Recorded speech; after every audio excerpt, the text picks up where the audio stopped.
Saudara dan saya di dalam keadaan dunia yang semakin gelap. Tidak bisa survive kalau hanya pergi ke gereja karena tradisi. Karena dipaksa orang tua. Engkau butuh perjumpaan yang nyata dengan Tuhan. Kita akan punya satu bintang tamu ya, satu tamu yaitu Pastor Michael Wijaya dari North Carolina, Shelby. Saya bisa undang untuk mengambil tempat di depan. Mari beri kemuliaan bagi Tuhan bersama-sama saudara. Puji Tuhan. Shalom Pastor Michael. Halo. Teman-teman yang akan menyaksikan video ini ya, jadi kita akan melaksanakan talk show, podcast kita, program kita pada hari ini supaya kiranya setiap rema bisa kita simak dengan baik. Jadi setiap penonton-penonton yang akan menonton video ini, kita berdoa, saya dan Pastor Michael berdoa supaya bisa berdampak bagi saudara dimanapun saudara berada. Puji Tuhan. Langsung saja kita mulai Pastor Michael. Ya, mungkin Pastor Michael bisa memperkenalkan diri Pastor Michael dulu nih. Silakan. Pertama-tama saya mau sampaikan terima kasih Pastor Singgi dan Gereja Best Church Kota Manado yang boleh mengizinkan untuk saya ada menyapa saudara semua, menyampaikan kebenaran firman. Buat saya ini unik karena I think this is the first talk show type of sermon yang saya sampaikan. Dan saya bersyukur hari ini saya juga boleh didampingi bersama dengan teman-teman di dalam pelayanan yang beberapa tahun ini saya kerjakan di Kota Manado. Saya menyapa saudara semua, so I'm excited untuk apa yang Tuhan akan lakukan. Well, nama saya Michael David Jeremiah Wijaya, saya berumur 32 tahun. Saya pindah ke Amerika Serikat waktu saya umur 11 tahun, saya mengalami perjumpaan dengan Tuhan. Di tahun 2003, waktu saya umur 12 tahun. Tahun ini adalah 20 tahun saya berjalan bersama dengan Tuhan. Saya bersyukur kalau sampai hari ini Tuhan menyertai, membimbing. Saya menikah di tahun 2021, istri saya namanya Josephine Christina. Dia lagi di Jakarta gak bisa ikut karena Josephine sedang hamil dengan anak kami yang kedua. Putri kami yang pertama umurnya 17 tahun, namanya Eliana Bethany Wijaya. Dan 17 bulan bukan 17 tahun, mujizat kalau tahun lalu lahir umurnya 17 tahun. Dia umurnya 17 bulan. Namanya Eliana Bethany Wijaya dan kami akan expect anak kami yang kedua untuk lahir di bulan Agustus tahun ini. So dia di Jakarta gak bisa datang ke Manado tapi hopefully the next time dia bisa ikut sama-sama di Manado. Ini tahun yang ke-5 saya masuk di Kota Manado, saya sangat mencintai Kota Manado dan saya percaya ada sesuatu yang baru yang Tuhan akan lakukan ke depan. Puji Tuhan. Wah, Praise the Lord. Itu introduction yang luar biasa. Mungkin saya mau tanya Pastor Michael ini, karena Pastor Michael mulai melayani di usia yang sangat muda. Apalagi kalau kita tahu Pastor Michael besar, kuliah itu kan di Amerika. Kita sorry to say di negara barat yang sekarang yang terjadi, bahwa banyak gereja sudah tidak berfungsi sebagai gereja, baik secara gedung, itu berubah fungsinya, ada yang menjadi museum dan sebagainya. Berikut juga banyak orang ke gereja namun spiritnya gak ada. Loh, kok bisa seorang Pastor Michael Wijaya itu dipanggil di usia mudanya pada tahun 2003 ya 12 tahun, setelah itu bisa memilih untuk melayani Tuhan di umur 21 tahun menjadi youth pastor. Mungkin bisa sharing ke kita semua lah teman-teman di tempat ini. Yes, that's a good question. Karena malam hari ini sifatnya lebih ke talk show. So saya mau lebih vulnerable, jadi saya mau share. Waktu saya pindah ke Amerika saya umur 11, saya sempat share kemarin waktu di ibadah best. Saya ini bukan orang yang tipe suka sekolah. Jadi kalau dari kecil saya tuh gak suka sekolah. Saya sebel sekolah. Jadi nilai saya tuh selalu rata-rata C atau ke bawah. Waktu saya pindah ke Amerika saya umur 11, sekolah saya tuh jeblok. Ya, kenapa? Karena waktu saya kecil yang menjadi kecanduan saya itu adalah pornografi. Okay, that was my pet peeve sin. Okay, so that was a big problem. Lah orang yang saya sejak kecil I have that problem, pindah ke Amerika itu semakin kacau. Karena di Indonesia at least everything is censored, at least that time. Tapi kamu ke Amerika gak ada yang disensor, everything is free access to you. Jadi hidup saya itu ancur-ancuran waktu itu dalam arti dari umur saya yang masih 11 tahun, nilai sekolah jelek, saya di rumah kena marah, keluarga saya hubungannya papa mama juga kurang baik. So my life was in a mess at that time. Saya gak punya harapan gitu ya. Tapi saya bersyukur bahwa saya ditangkap oleh Tuhan. Waktu saya berumur 12 tahun, waktu itu ceritanya ada perkemahan youth di gereja orang putih di Amerika yang mana saya bukan jemaat di situ. Tapi saya hanya hadir karena saya diajak oleh satu teman. Saya di sekolah waktu pindah ke Amerika, bahasa Inggris saya itu masih kacau balau. Jadi saya nggak bisa bahasa Inggris dengan baik, oleh sebab itu saya menjadi korban dibully.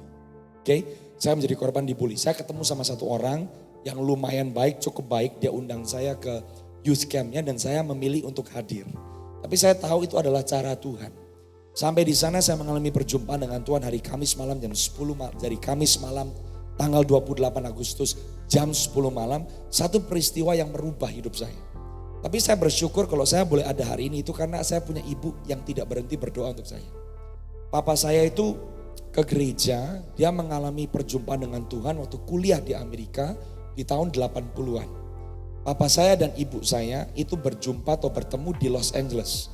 Mama saya waktu itu kuliah S1, papa saya kuliah S2. Tapi waktu papa saya mengalami perjumpaan dengan Tuhan, background keluarga papa saya itu Buddha. Waktu di Amerika dia berjumpa dengan Tuhan, tapi kecewa sama pendetanya di Amerika, dia akhirnya berbaliklah, dia tinggalkan Tuhan, ketemu mami saya, akhirnya menikah. Long story short sebetulnya, saya baru tahu setelah saya lahir baru, saya itu dikandung sebelum mereka menikah. Gitu, karena saya ketemu albumnya di rumah nenek saya tahun 2005 kalau nggak salah. Saya bingung menikahnya kalau di bulan November, saya lahirnya bulan Maret. Kecepatan November nikah, Maret saya lahir tahun depannya. Itu belum genap 9 bulan. Jadi pada intinya itu di pikiran saya mulai itu. Ih kok jangan-jangan ya mereka cepat-cepat menikah karena saya ya kan. Apa jangan-jangan mereka kepaksa menikah karena mama saya udah hamil.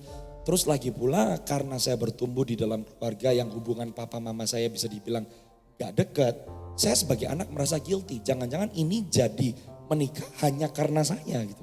Bukan karena cinta kasih yang murni. But God caught me, dia tangkap saya. Dan saya bersyukur bahwa saya tahu setelah saya kenal Tuhan. Jadi rasa pahit itu gak bisa set di sini. Karena kasih Yesus melampaui. Apa yang saya alami tahun 2003 itu melampaui.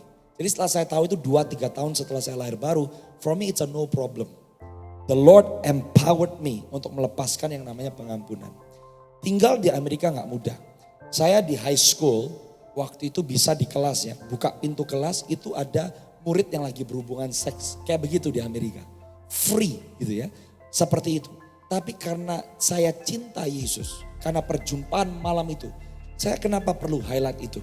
Saudara dan saya di dalam keadaan dunia yang semakin gelap. Tidak bisa survive kalau hanya pergi ke gereja. Karena tradisi, karena dipaksa orang tua. Engkau butuh perjumpaan yang nyata dengan Tuhan. Itu membuat saya bertahan. Meskipun di kampus saya gak jadi orang aneh. Waktu sebelum saya kenal Tuhan, saya kayak orang aneh. Setelah saya kenal Tuhan, meskipun nilai yang saya bawa berbeda dengan nilai dunia, saya tergabung di OSIS. Saya jadi student body vice president. Saya lulus di depan 700 murid, saya yang kasih pidato. Tahun 2009. Saya di sekolah saya enjoy. Meskipun saya tidak bisa menikmati dan saya tidak mau menikmati, yang lainnya nikmati. Tapi saya bisa excel. Jadi orang Kristen meskipun nilainya berbeda dengan dunia, bukan berarti kita yang dikucilkan.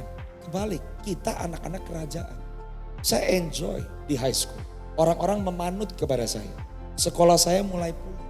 Saya mulai jadi dapat B, dapat A. Tapi saya bisa melewati itu semua. Why? Karena perjumpaan dengan Yesus Kristus Tuhan. Tidak ada alasan meskipun zaman berubah, tapi anak-anak Tuhan, gereja Tuhan tidak berubah. Kenapa? Waktu saudara terima Yesus, Anda menjadi warga negara sebuah kerajaan yang lain. Kerajaan ini dari dulu sekarang sampai selama-lamanya tidak bisa dirubah oleh zaman. Makanya rugi kalau saudara dan saya sebagai orang Kristen tidak bisa menikmati kepenuhan dari berkat, kekuatan, kuasa, damai sejahtera, sukacita yang sebetulnya tersedia di dalam kerajaan ini. Jadi saya rasa itu yang buat saya kuat gitu loh. Itu yang buat saya bertahan. Zamannya berubah, teman-teman saya waktu itu live in a free lifestyle, tapi it doesn't affect me. Karena saya menjadi bagian dari sesuatu yang jauh lebih berharga dari itu. Gitu. Jadi kalau ada anak-anak muda yang merasa minder, karena saya ditolak, saya gak bisa jadi teman saya, something is wrong. Berarti kamu belum mengecap keseluruhan dari apa yang sebetulnya tersedia buat kamu di dalam Yesus. Puji Tuhan ya. Jadi saudara mungkin kalau dari saya melihat ya, ini adalah salah satu cerita kehidupan yang indah.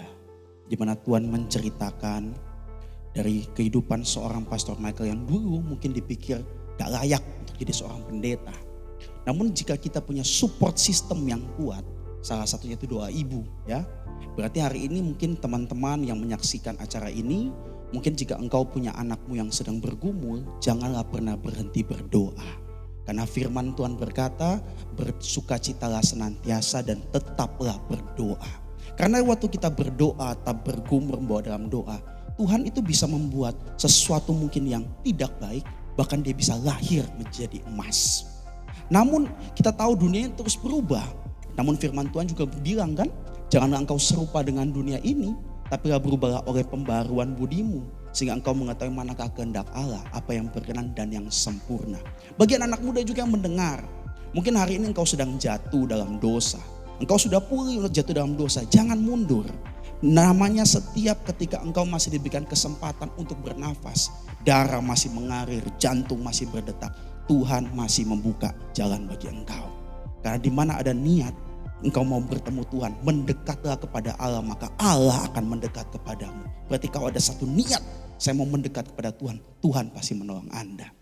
Sebelum kita masuk Pastor into the main course ya, saya mau ajak Pastor main satu game dulu. Nah boleh ya saudara. Ya main game supaya penonton yang baik yang online nanti ya atau yang di offline tidak tegang. Nah, ini Pastor's game saudara. Nah, biasanya kan kalau kita lihat di Alkitab itu setan uji Yesus, betul kan? Nah, kalau ini pastor uji pastor saudara. Ya, disclaimer ini tidak dibicarakan sebelumnya. Karena kalau kita bicarakan sebelumnya berarti kita berdua ini berdusta saudara. Nggak boleh dusta. Satu pendeta berdusta udah dosa, apalagi dua pendeta saudara.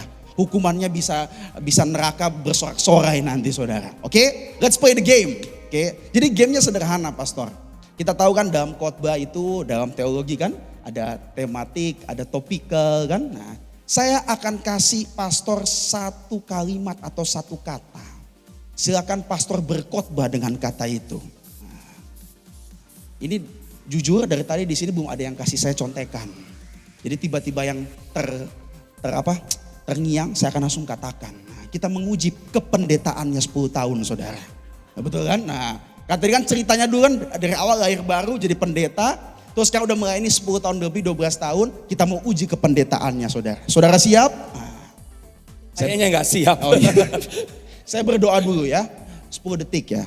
10, 9, 8, 7, 6, 5, 4, 3, 2, 1. Kasih khotbah tentang tiang gereja. Tanpa tiang, sebuah gereja tidak bisa berdiri. Oleh sebab itu kalau Tuhan panggil kita sebagai bagian dari tubuhnya atau gerejanya, setiap kita yang memiliki fungsi yang berbeda-beda tetap harus tahu bahwa kita dipanggil untuk menjadi tiang. Artinya apa? Apapun yang menjadi pelayanan kita, yang jadi talenta kelebihan kita, tiang itu support system. Entah engkau jadi usher, entah engkau jadi worship leader, entah engkau jadi soundman atau pengkhotbahnya, engkau bertanggung jawab untuk menjadi tiang untuk mengangkat saudara-saudaramu yang lainnya. Tiang seringkali kok di gereja dikatakan pendoa-pendoa syafaat itu tiang. Kesian. Apalagi kalau pendoa syafaat kebanyakan ibu-ibu, nenek-nenek yang umurnya tinggal 10-20 tahun lagi. Anak-anak muda merasa bagian saya yang keren-keren. Tiang gereja itu pendoa-pendoa. Di rumah yang paling klasik tiang itu disebutnya ibu. Jadi ibu yang pegang semua beban rumah tangga. Pergumulan suami dan pergumulan anak. Tapi hari ini saya mau ajak saudara semua. Apapun bagianmu, kamu adalah tiang. Kalau tiang adalah bagian yang terbaik dan yang terpenting di dalam sebuah struktur bangunan. Dan Tuhan katakan bahwa kamu adalah bagian dari tubuh Kristus. Apapun yang menjadi porsi kamu, kamu adalah tiang di dalam rumah Tuhan. Apa yang harus kamu lakukan? Support saudara kamu. Kamu jadi usher, kamu rasa mungkin tidak sekeren yang worship leader. Kamu support dan kamu dukung orang yang memang Tuhan kasih talenta untuk bisa bernyanyi. Kamu yang worship leader merasa kamu dipandang dan kamu di panggung dan kamu dilihat orang, tapi jangan lupa kasih apresiasi. Sebab tanpa usher yang welcome orang-orang tidak merasa dia di welcome, hati mereka gak siap untuk bertemu dengan Tuhan dalam hadirat Tuhan. Puji Tuhan, beri kemuliaan bagi Tuhan dulu saudara. Ya, ini berarti membuktikan firman itu hidup, saudara. Berarti setiap saudara kalau simak firman Tuhan atau dalam kehidupan itu jangan cuma sebagai logos, saudara. Logos itu ilmu pengetahuan namun jadi rema. Saudara jalan pun bisa jadi rema. Saya mau uji satu kali lagi, saudara, saya belum puas. Nah, coba ya. Coba ya. 5, 4, 3, 2, 1. Panggung gereja. Tuhan panggil saudara dan saya, kalau diberikan kesempatan untuk melayani, ada platform. Entah itu di sekolah, di gereja. Kamu menyanyi satu lagu, mempersembahkan lagu khusus waktu persembahan. Panggung gereja adalah tempat untuk Yesus dilihat. Panggung gereja, panggung pelayanan, panggung hidupmu. Hidupmu itu panggung. Jangan jadikan panggung di mana Yesus bisa muncul jadi panggung sandiwara. Jangan sampai hidupmu jadi panggung sandiwara, apa yang muncul akhirnya diri kamu sendiri. Pada hakikatnya firman berkata, hati manusia itu jahat. Apapun yang kita bisa lakukan, tapi yang membuat pelayanan kita itu dinamis, jadi berkat itu waktu Yesus yang muncul. Jangan lupa kamu adalah panggungnya Tuhan. Tuhan tidak bisa dilihat kalau enggak ada kamu. Tuhan butuh panggung. Waktu kamu berdiri bisa dipercaya, apapun yang Tuhan sedang percayakan, Yesus bisa muncul di situ. Jadi kalau kamu tahu hidupmu adalah panggung, jangan sia-siakan kesempatan, jangan sia-siakan harta, jangan sia-siakan talenta, setiap kesempatan yang Tuhan berikan. Haleluya. Ini luar biasa, saudara. Saya dapat rema, berarti kita ini, saudara, kadang-kadang kita berpikir kita ini berdiri, saudara. Jadi kita ini yang main starnya. Padahal enggak loh, kita itu panggung. Berarti yang Tuhan superstarnya. Amin. Mengapa gereja hari ini sudah tidak relate bagi anak-anak muda?